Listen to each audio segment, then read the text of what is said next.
Hey guys, how's it going? Yes, I'm wearing the same clothes as I was in my last video because I'm filming on the same day and didn't feel like changing. Today is going to be a book review.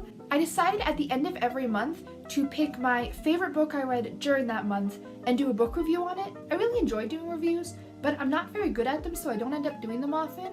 But I'm not going to get better unless I practice, so I'm going to do them every month. So for today, my favorite book I read in December is Scythe by Neal Shusterman. If you watched my reading wrap-up, then you know that I read both Scythe and Thunderhead this month, but if I had to choose between the two of them, I think I liked this one more. Also, this is going to be a spoiler-free review, so if you haven't read it yet, you're still able to watch and enjoy. I'm sure most people have heard of this book already. It came out 2 years ago, but just in case you haven't heard of it, it is a young adult, dystopian, utopian. Basically, it takes place in the future, and humanity has kind of cured everything. They've created what's called the Thunderhead, and it's kind of like one step up from the clouds. You know, it has the sum of all human knowledge, and they've cured, world hunger, they've cured poverty. Everyone has like nanites in their body, so if you hurt yourself, it immediately starts healing it. If you're overweight, they can speed up your metabolism. If you're feeling depressed, they can just, tweak your nanites and then you're happy again. And most importantly, they've cured death. The only ways people can actually die is, the example it gives in the book is if you say like get burned alive and like your body's basically gone. But as long as they have the body, they can put it back together. People can survive being shot, stabbed, dismembered, poisoned, squished, splatted, etc. So basically everyone lives in this perfect world. The only downside is eventually overpopulation is going to be a problem. So they have these things called scythes, and basically they're in charge of killing people. They call it gleaning, and they're kind of like the top level of society. Like, it's a huge honor to be a scythe. I can't remember off the top of my head right now what the number they said in the book was, but I think it was like people have a 1% chance of getting gleaned within the next 1,000 years or something like that. So you probably won't die. The story follows two main characters, Citra, I think it's pronounced Citra, and Rowan. And one day a scythe comes to them and says that they're both going to be his apprentice. Now, scythes usually only take on one apprentice, so this is the first time anyone's ever had two, and there's also kind of some corruption going on within the scythedom. The scythe that takes them on, Scythe Faraday, he is a very honorable man. Like, he gleans with dignity and compassion, and he's passing, these ideals on to these two youngsters. But meanwhile, there's another scythe, and he thinks that killing should be fun, and you should be able to kill whoever you want, and they shouldn't have, quotas, and they should be allowed to, pretty much do whatever they want. And while there are many scythes, they're called the Old Guard, who agree with Scythe Faraday, a lot of people are starting to side with Scythe Godard of, yeah, okay, we can live these big, flashy lives and, honor, compassion, who cares kind of things. So without giving anything away, it's basically the journey of these two apprentice scythes and them trying to become, full-blown scythes. I love this book. I rated it 5 out of 5 stars on Goodreads. I immediately read the sequel. There is a third one coming out. It's going to be called The Toll, and it's coming out later on in 2019. So while I would recommend reading this series, you might want to wait until the third book comes out. The first book and the sequel both end in a cliffhanger, but I found the cliffhanger for the sequel a lot more stressful. I don't know if it was really a more dramatic cliffhanger, or maybe because I knew I had the second book, I wasn't as concerned with the first cliffhanger, but just so you know, they both do end in cliffhangers. I found the plot itself really engaging. It was a really interesting concept, so as soon as I read the synopsis, I was already super intrigued, and it definitely lived up to it. It was well written, I really liked the writing style, and there was enough twists and turns along the road that even when you think you kind of know what's going on, there's still enough curveballs in there to keep it really interesting. I had a really hard time putting this book down. Also, one of the plot twists is so well done. There were a couple there that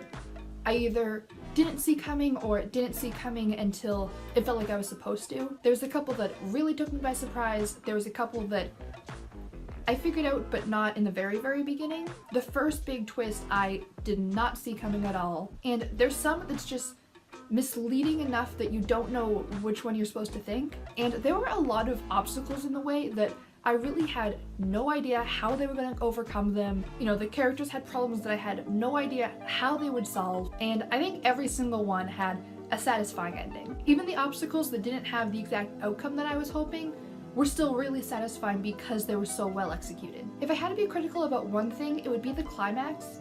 I don't know, it felt a little bit too off course. On one hand, I liked it because, you know, the plot was going this way and the climax should have been here, but all of a sudden the climax is like here and you just swerve into it, which I like because it took me completely by surprise and was just a really shocking scene that I was like, whoa, we're doing this? Like now? Like what?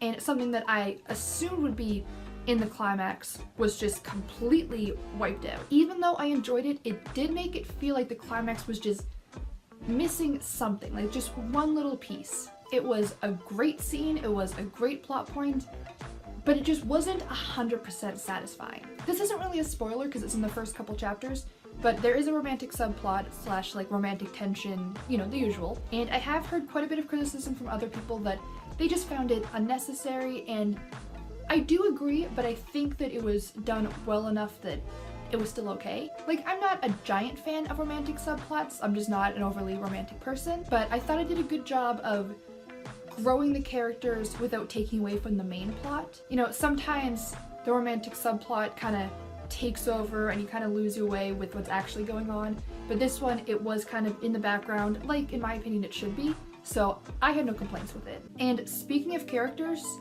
I loved everyone in this book, even the ones I hated. I loved hating them. Like, I really enjoyed the two main characters. I really enjoyed like watching them grow and develop and learn to become Scythes. I thought that the antagonist was a perfect antagonist. I hated him, but I could also see where he was coming from. Like, early on in the book, there was actually a couple times where I was like, you know what? He is kind of right. And then as the book progresses and, you know, you kind of learn more and more about him, it's like, no, you are a bad guy. Like, but he does truly think that he's right, and it's very believable. And their mentor is such an honorable guy. Like, that's his main, like, you know, personality and stuff, is that he's like honorable and he cleans with compassion and all that stuff.